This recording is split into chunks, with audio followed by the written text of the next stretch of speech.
Hoje nós vamos dar continuidade à nossa série, Pequenos Hábitos, Grandes Mudanças. Nós temos falado sobre isso ao longo dos anos, toda vez que eu tive a oportunidade de pregar aqui no culto de quarta-feira. Nós falamos sobre esse assunto, de que pequenos hábitos geram em nossos corações, geram em nossas atitudes, como discípulo de Jesus, grandes mudanças. Então, a pergunta que eu tenho para lhe fazer é: quais são os hábitos que estamos ou que iremos desenvolver este ano para sermos um discípulo aprovado do Senhor? Quais são os hábitos espirituais que você tem desenvolvido nos últimos meses, para que você possa ser cada vez mais parecido com Jesus? Quais são os hábitos que você tem desenvolvido, hábitos espirituais, que te levam para perto de Deus, que faz com que você resplandeça a glória do Senhor? Esse é o desafio que nós temos enquanto cristão. Lembre-se que os pequenos hábitos, eles farão de você um discípulo melhor. Portanto, invista apenas um pequeno tempo do seu dia. Um pequeno tempo para que você possa gerar intimidade com o Senhor. Eu tenho certeza que essa intimidade vai gerar na sua vida curas, vai gerar na sua vida a intimidade, vai gerar na sua vida cada vez mais, o amor maior do Senhor sobre ti. Porque quanto mais hábitos espirituais nós desenvolvemos, nós diminuímos e o Senhor cresce. Porque os hábitos espirituais nos levam para perto da cruz. Nessas últimas quartas-feiras em que eu preguei, eu trouxe para a igreja a importância de desenvolvermos o hábito de compartilhar a fé. E aí eu trouxe alguns pequenos hábitos sobre isso, né? Porque eu tenho uma convicção de que eu não posso, irmão, reter em mim o que em mim está fazendo a diferença.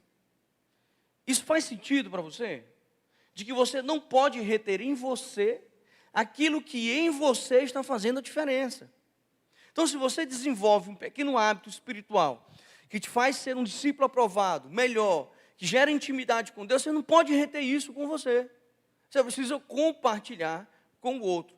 E então nós vimos com a mulher samaritana de que Deus usa pessoas comuns, assim como eu e você, como era o caso dela, né? Assim, eu e você também somos pessoas comuns, e nós vimos que Deus usa essas pessoas para compartilhar o Evangelho.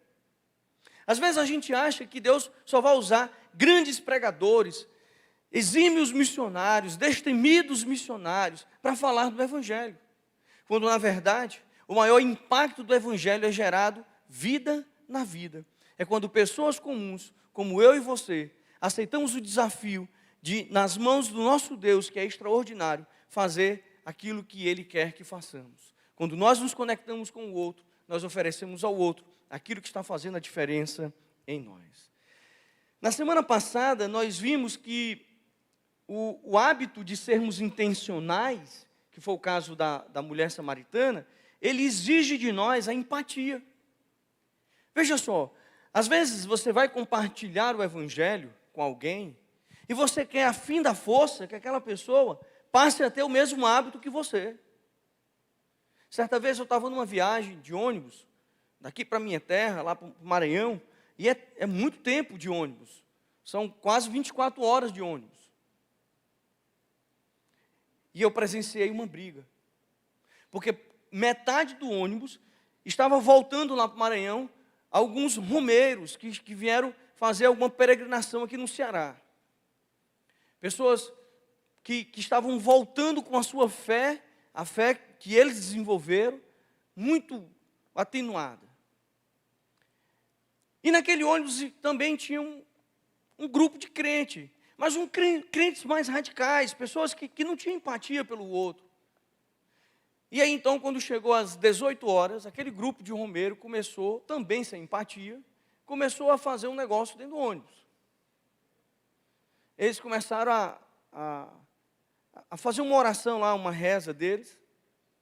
E aí então o crente se levantou e disse: em nome do Senhor Jesus, calem-se, porque o que vocês imaginam isso, gente, dentro de um ônibus. A coisa ficou tão feia, A discussão dos grupos, dos dois grupos, na verdade ficou basicamente com uma pessoa com o grupo inteiro. A coisa ficou tão feia que o motorista parou o ônibus no posto da Polícia Rodoviária Federal seguinte. Parou, ele desceu, chamou um policial, explicou o que estava acontecendo, o policial subiu. Imagina isso, por pura falta de empatia. Você tem que compartilhar a fé, mas você tem que usar de sabedoria, aproveitando com sabedoria as oportunidades para com os de fora, amando, respeitando, falando a verdade com graça e com gentileza. Para hoje, eu convido você a ler comigo o texto de Efésios, no capítulo 6, no verso 18 e 20. Paulo está terminando a sua orientação nesse livro, e ele traz para essa igreja, uma igreja efervescente, uma igreja em que, de fato, ela era, eu diria até, cosmopolita, porque tinha gente de muitos lados, gente que vinham de credos diferentes e que estavam ali naquela igreja, se convertiam ali naquela igreja. E aí Paulo, ele traz no livro de Efésios aqui uma visão extraordinária para uma igreja missionária, para uma igreja em que recebe pessoas de muitos credos diferentes, que estavam ali se convertendo e crendo em Jesus Cristo como seu único e suficiente Salvador.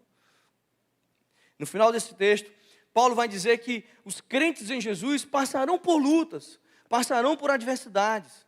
E ele diz, olha, Deus que nos ama tanto, Ele deixou para nós um negócio chamado armadura de Deus. E ele vai descrevendo essa armadura de Deus.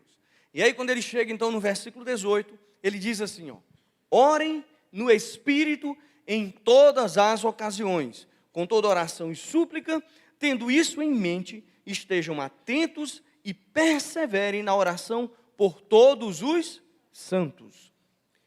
E aí ele faz um pedido um tanto quanto excêntrico, aqui no versículo 19. Ele diz assim, ó, orem também por mim. Quando Paulo escreveu essa carta, meu irmão, ele estava onde? Num paraíso? Paulo estava onde? Preso. E aí assim, ó, imagina eu escrevendo essa carta. Se eu escrever essa carta, quando eu digo a frase, orem por mim, para que eu seja liberto, eu acho que quase todos nós faríamos esse mesmo pedido. Eu já não aguento mais essa prisão. Isso aqui é um calabouço. Aqui é horrível. Se eu tivesse aí fora, eu ia falar de Jesus. Se eu tivesse aí com a minha liberdade, eu ia poder pregar o Evangelho. Mas olha só o que Paulo fala no verso 19. Ele diz, orem também por mim, para que quando eu falar, seja-me dada a mensagem, a fim de que, destemidamente, torne conhecido o mistério do Evangelho, pelo qual sou embaixador, preso em correntes. Orem para que, permanecendo nele, eu fale com coragem, como se cumpre fazer. Uau! Paulo tem muito para nos ensinar, né, irmãos? Fala sério. Nós, na verdade, temos muito para aprender com Paulo. Feche seus olhos, baixe sua cabeça. Pai, direciona o nosso coração para o entendimento da Tua palavra, ora lida, que ela faça sentido, Senhor, às nossas vidas, que ela encontre, Senhor, em nós, um coração disposto a Te obedecer. Nos ajuda, Senhor, a tirarmos desse texto lições práticas e vivas, lições que sejam atuais para o nosso contexto, para a nossa convivência, e que cada hábito desenvolvido de compartilhar a fé, seja com a intencionalidade daquela mulher, seja com a empatia que Paulo ensinou aos Colossenses, nós possamos sim, Deus, ter em Ti a humildade de nos curvarmos e dizer que sem Ti nada somos e nada faremos. Assim nós oramos em nome do Teu Filho Jesus. Amém. Paulo, ele está descrevendo essa armadura do cristão, e aí nesse ponto desse texto, ele expõe sobre a vitalidade para usar esta armadura. Ele diz, não adianta você usar o capacete, o escudo, a espada, a sandália, não adianta, se você não praticar um negócio chamado oração. Sobre a oração, foi o primeiro hábito que eu preguei, e hoje eu estou voltando nele, porque hoje eu quero trazer um outro viés dessa oração, para que a gente possa pensar acerca do compartilhar o Evangelho, através daquilo que nós chamamos de rendição diante do Senhor. Porque não tem como você apenas pregar o Evangelho se você não tiver essa intimidade com Deus, se você não tiver uma vida de oração, se você não tiver uma vida de devoção na presença do Senhor. A vitalidade da armadura só será possível através da oração. Ela vai ganhar vida, ela vai ganhar poder para que você possa compartilhar a fé. É através da oração que nós abrimos as portas para o poder de Deus agir em nossas vidas e no coração daqueles que ainda não conhecem o amor de Cristo. Veja só, quando Jesus deixa para nós a grande comissão, ele vira a chave para o nosso coração quando ele diz assim: e eu estarei convosco até quando? Até a consumação dos tempos. Sobre isso, inclusive, foi pregado nos últimos domingos aqui na igreja. Mas ele disse ali naquele texto: quando vocês forem fazer discípulos, quando vocês estiverem batizando, é eu, o Senhor, quem diz: eu estarei convosco. Então, irmãos, quando nós estivermos desenvolvendo o hábito de compartilhar a fé, não é sobre você, mas é sobre quem está em você. É sobre quem derramou o sangue na cruz por você. É sobre quem te salvou. Quando você compartilhar a fé, você precisa ter intimidade com Deus. E não se tem intimidade com o Senhor se você não gerar oração. Portanto, nunca pare de orar. O texto vai dizer: ore no Espírito em todas as ocasiões. Em todo o tempo. Certa vez, Billy Graham, ele disse: não importa quão sombria e sem esperança uma situação possa parecer, nunca pare de orar. Parar de orar não é opção para o cristão. Orar não é o último recurso do cristão. Já ouviu alguém dizer assim? O que me resta é orar. Orar não pode ser a última opção, tem que ser a primeira. A oração é o poder para a vitória que Deus há de nos oferecer. Eu vou lhes contar um breve resumo da história de um irmão chinês chamado Yun. Talvez você não o conheça por nome, provavelmente você o conheça pelo livro que foi lançado sobre ele pela editora Betânia, O Homem do Céu.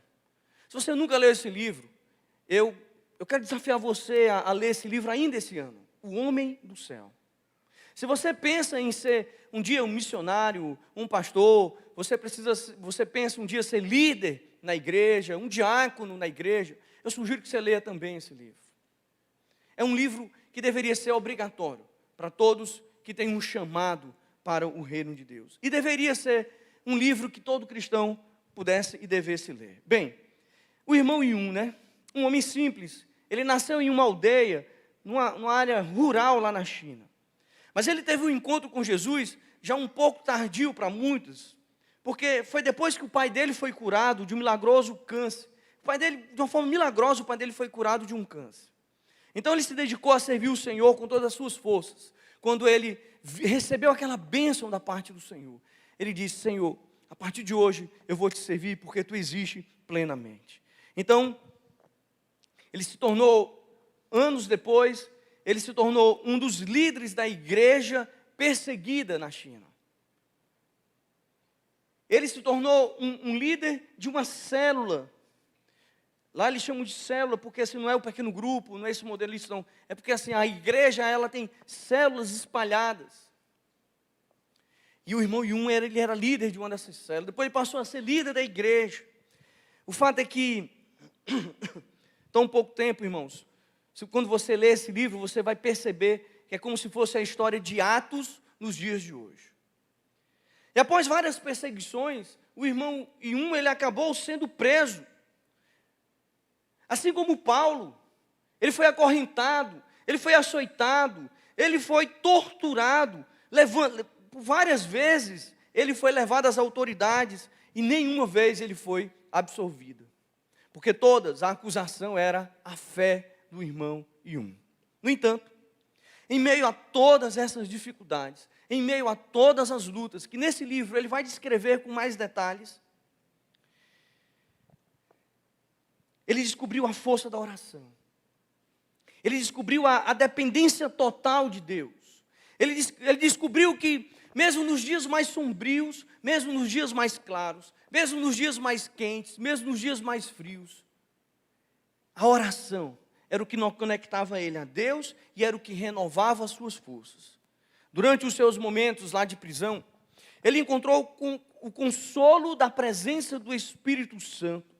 Esse irmão, ele experimentou o poder assustador que é, irmão, da oração. Ele viu outros colegas presos se rendendo ao Senhor. Apesar das ameaças e dos maus tratos, a sua fé se fortalecia cada vez mais. O irmão Yun, ele é uma inspiração para a minha vida. E ele poderia ser uma inspiração para a sua vida. Assim como Paulo, aquele homem estava preso, mas ele não parou de orar, ele não resmungava, ele não murmurava, ele passava pelos dias maus. Por isso que Paulo, ele insiste no assunto da oração, pedindo que o crente que esteja o tempo todo orando, orem sem cessar, orem o tempo todo.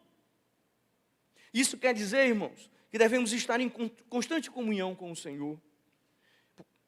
É através desse hábito que nós vamos fortalecendo a nossa fé, a nossa esperança, mesmo nos dias maus. Mesmo quando as esperanças, elas se acabarem. O irmão Yun deixou uma frase de impacto, dessa que os preletores gostam de usar. E ela diz assim: não são os grandes homens que transformam o mundo, mas sim os fracos nas mãos de um grande Deus. Nunca pare de orar, porque a oração, ela não deve ser limitada também apenas aos momentos maus, aos momentos de crise, aos momentos de necessidade. Mas se nós desenvolvemos esse hábito, nós estaremos usando a oração a qualquer momento do dia, a qualquer momento da vida, onde eu diria assim, onde nós entendermos que é possível orar, nós estaremos orando. Sabe, irmãos, você pode orar no trânsito. Você já agradeceu a Deus quando você está dirigindo, pelo carro que você tem? Você já agradeceu a Deus por um livramento, que você viu acontecer algo na sua frente, no trânsito? Até mesmo no trabalho. Eu conheço pessoas que aproveitam o horário do almoço, que às vezes é tão reduzido no trabalho, para poder fazer uma devocional, para orar ao Senhor. Eu conheço pessoas que não param de orar, ainda que estejam trabalhando, ainda que estejam comendo, enfim, fazendo tantas coisas na sua vida. Porque buscar a Deus é um privilégio que nós temos. Quer saber, irmãos? Eu penso que às vezes a gente comete uma falha, assim, sem querer. Quando a gente começa uma oração que a gente diz assim: Senhor, entrando na Tua presença, mas você não estava na presença de Deus? Né? Ou continuando na Tua presença, eu acho que é o mais adequado, né? Enfim, mas para entrar na presença de Deus, irmãos, não é só na oração. Nós estamos na presença do Senhor. A oração, ela fortalece a nossa fé. Paulo, no versículo 19, aqui ele diz assim, ó: e também por mim, para que me seja dado no abrir da minha boca a palavra para com intrepidez fazer conhecido o mistério do Evangelho. Paulo, quando as pessoas oram por ele, aqui ele estava fortalecendo a fé dele, porque ele sabia que somente nessa conexão com o Senhor, ele poderia abrir a sua boca e o Senhor falaria por ele. Ao orarmos por nós mesmos, pelos nossos irmãos, que estão envolvidos nessa conexão intencional de compartilhar a fé, nós vamos receber a força necessária para enfrentar as adversidades. Para que aquilo que foi dito no sermão passado, de que nós iremos aproveitar as oportunidades para com os de fora, com sabedoria, essa sabedoria só vai chegar no nosso coração se nós desenvolvermos o hábito de nós orarmos. E aí, irmãos, olha, eu acho assim, uma coisa que marca muito o meu ministério, minha vida, e me deixa profundamente grato, é quando eu ouço pessoas que dizem: pastor, eu orei pelo senhor. Eu penso que essas pessoas não estão mentindo. Eu acredito que elas estejam de fato orando por mim. Certamente as pessoas dizem isso com o pastor Marcos, com o pastor Vitor, com o pastor Léo e com todos os pastores dessa igreja, líderes, diáconos. Porque quando nós oramos pela liderança da nossa igreja, nós estamos fortalecendo a fé da nossa liderança. E isso fortalece a nossa igreja. Por isso, irmãos, que a oração, ela é um elemento de fortalecimento da fé. Ela não é apenas sobre as nossas necessidades pessoais, mas também sobre fortalecer e equipar aqueles que se dedicam a compartilhar o Evangelho. Por isso que nós devemos orar uns pelos outros, orar por todos os santos. E aí, se há alguém fraco na fé, nós temos que orar por essa pessoa. Se há um líder na igreja, nós temos que orar por ele. Se há uma pessoa em que precisa conhecer o Evangelho, nós também precisamos orar por ele. Que tal você fazer uma lista de pelo menos 5 pessoas? Coloque na sua Bíblia uma lista de 5 pessoas. Pessoas não crentes, mas que você sonha que um dia essas pessoas irão confessar Jesus como seu único e suficiente Salvador. Ore por essas pessoas. Peça para Deus fortalecer a sua fé, te dar sabedoria, para que toda vez quando você se conectar com ela, você tenha sempre a oportunidade de semear no coração daquela pessoa. Com uma palavra temperada com sal, uma palavra agradável. Faça uma lista. Escreva o nome dessas pessoas. Não apenas uma lista mental, mas escreva o nome. Escreva na sua Bíblia. Quando você abrir a sua Bíblia para ler, você vai lembrar. Um post-it, um clipe colorido, um post-it colorido, não sei, mas algo que vai te chamar a atenção. E você vai orar por aquela pessoa. Se de repente você for mais na geladeira do que na sua Bíblia, põe lá na geladeira também, né, o nome da pessoa. E aí quando você for abrir a geladeira, ora por ela, né? Conversa com o Senhor e entrega a vida dela. Mas peça, Senhor, fortaleça a minha fé, que eu nunca enfraqueça. Porque quando oramos, irmãos, pelos ministros de Deus, nós estamos contribuindo com o avanço do reino. Quando nós oramos um pelos outros, nós estamos fortalecendo a nossa fé. E quando nós oramos por aqueles que ainda irão ouvir do Evangelho, o Senhor Jesus Cristo já vai abrindo as portas, porque quem convence o pecador do seu pecado, da justiça e do juízo, é o Espírito Santo. E por último, até onde vai a sua oração? Você tem ideia disso? Até onde vai? Há quem diga assim, pastor, minha oração não passa do teto da igreja. Não, meu irmão, não é sobre isso. Até onde vai a sua oração tem a ver com o versículo 20. Pelo qual sou embaixador, em cadeias, para que em Cristo eu seja ousado para falar, como me cumpre fazê-lo. Você é um embaixador de Cristo? Ou como nós ensinamos os nossos adolescentes, nosso ministério, você é um embaixador do Rei. Você é aquele que anuncia o Evangelho. Se você ora, querido, por alguém, Deus vai te dar a oportunidade de você semear no coração daquela pessoa. Sabe, eu conheço gente, e é uma história que marca muito a minha vida, porque é uma pessoa muito próxima a mim. Eu oro por essa pessoa desde quando eu sou um infante, desde pequeno. Meu pai já dizia assim, vamos orar por essa pessoa. E a gente ora por ela. Até hoje, papai lembra, ele, de vez em quando ele lembra disso, se você ainda está orando por aquela pessoa, eu falei, sim pai, eu continuo orando. Sabe o que aconteceu outro dia? Um colega de trabalho, passando por sérias provações na família, passando por, inclusive pensando já no divórcio, a vida já não tinha mais jeito, uma pessoa bem sucedida até profissionalmente falando. Essa pessoa então procurou, essa pessoa passando por problema, procurou a pessoa pela qual eu oro. Sabe o que foi que a pessoa disse? Ela disse assim, rapaz, eu sei quem vai resolver seus problemas. Aí ele olhou assim, o cara já tinha ido em muitos lugares. Aí o cara olhou assim com os olhos grandes e ele disse assim, Jesus. Irmão, encurtando a história. Esse colega de trabalho entregou a vida dele a Jesus, já foi batizado, já está servindo na igreja, e a criatura, pastor Léo, que eu oro por ela, ainda não se converteu. Vai entender. Sabe, onde é que chega a oração da gente, irmão? A gente não sabe. E ele sabe que eu oro por ele. Ele sabe. A gente já teve algumas conversas sérias sobre isso. Eu falei, eu não vou desistir de orar por você.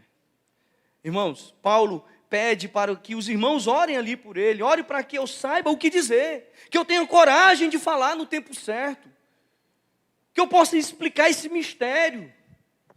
Irmão, eu já expliquei esse mistério algumas vezes para esse incircunciso. Ele já fala que Jesus resolve o problema, e Jesus resolveu o problema do casamento do amigo dele. A família foi restaurada. E hoje esse amigo convertido chega para essa pessoa e diz assim: cara, e tua vez, hein?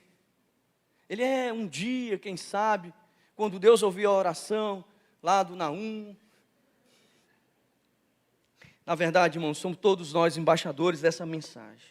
E onde colocarmos os nossos pés, nós temos que anunciar o Evangelho de Jesus.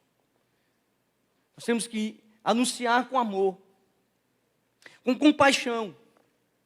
Mas se preciso for, fale com intrepidez, fale com ardor. E se preciso for, irmão, se cale e dê um abraço na pessoa. Um abraço é o suficiente para que você possa anunciar, para que você seja um embaixador do amor do Senhor Jesus. Hoje eu li o testemunho de uma pessoa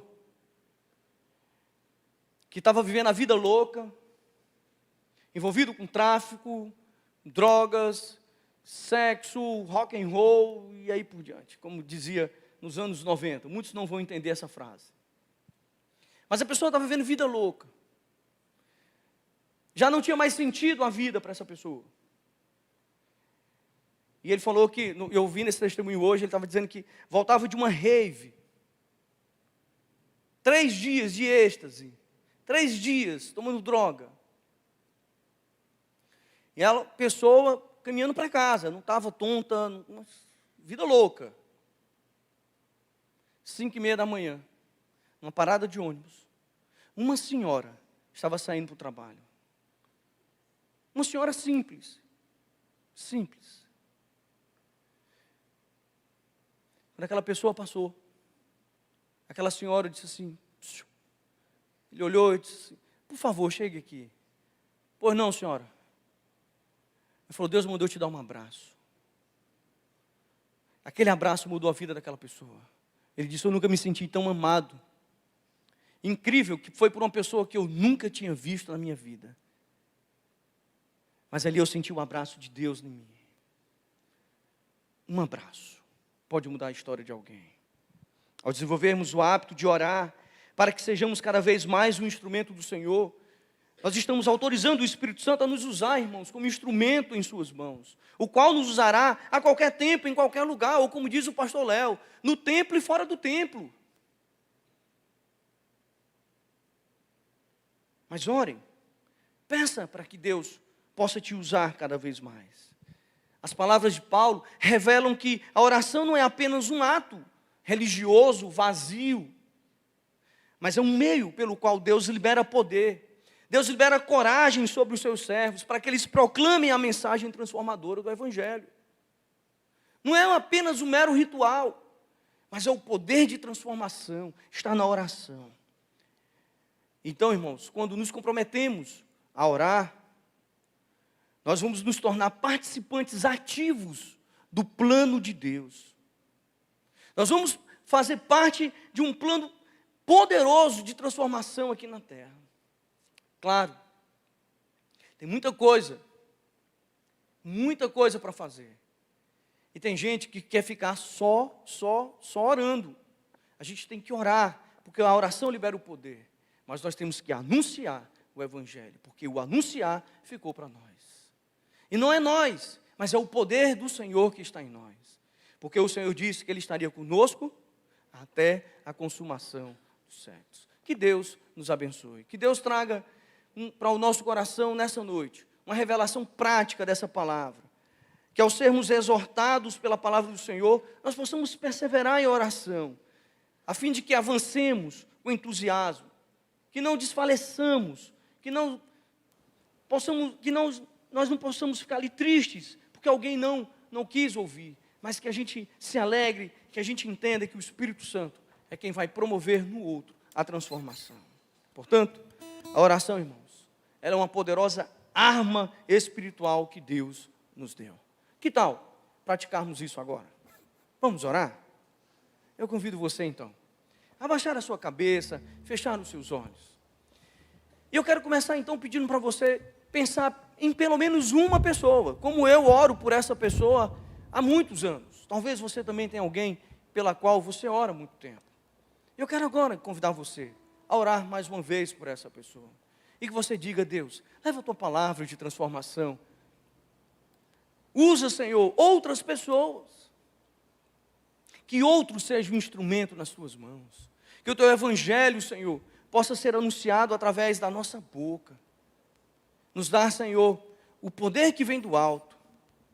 O poder, Senhor, que vai nos fazer falar, compartilhar o evangelho com toda empatia, mas de forma intencional.